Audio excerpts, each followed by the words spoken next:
Matagumpay na nasungkit ng Philippine Dragon Boat Team ngayong Biyernes ang mga buenamanong gold medal na bansa sa nagpapatuloy na 2024 ICF Dragon Boat World Championships sa Puerto Princesa, Palawan. Yan ang ulat ni Daryl Oclares.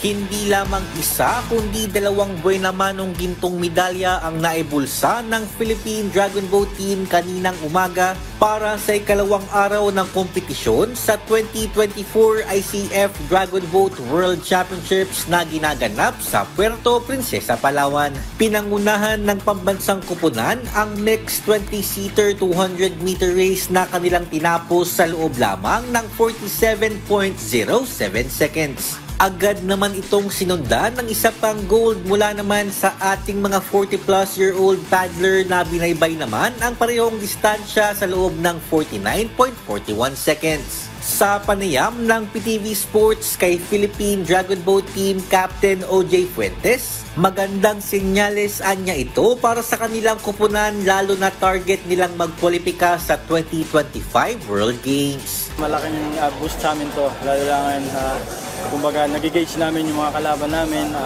kumbaga ino-observe namin, pinag-aaralan namin kung sino yung makakahit namin and sino yung pagbabantayan namin sa mga susunod na hits. Actually lahat naman mahirap kalaban, kumbaga susuin mga duwats ng karayom dito. Sobrang dami kalaban, especially dun sa small boats namin na mix kasi yun yung World Games qualifying for next year. So yun, sobrang dami, especially lahat ng mga Southeast and also the European countries. Bukod naman sa dalawang ginto, wagi rin ng silver medal ang bansa para sa open category, habang bronze naman para sa ating women's team. Ayon sa dalawang Filipina paddlers na sina Lealyn Baligasa at Ivory Bison, proud sila na muling makapagbigay ng karangalan sa bansa. Sobrang saya po. First gold po ng Team Philippines ngayon sa 2024 ICF Dragon Boat World Championship. Sobrang saya po kasi maangat na po natin yung, magpatutugtog na po natin yung bandila ng Pilipinas po. Sobrang overwhelmed po na hindi maipaliwanag ang aming nararamdaman ngayon. Sobrang tuwa po namin kasi ang hirap po kumuha ng medalya sa World Championship. Kaya ginawa po namin yung best namin. Teamwork is the key. Lahat po talaga, willing to win po talaga.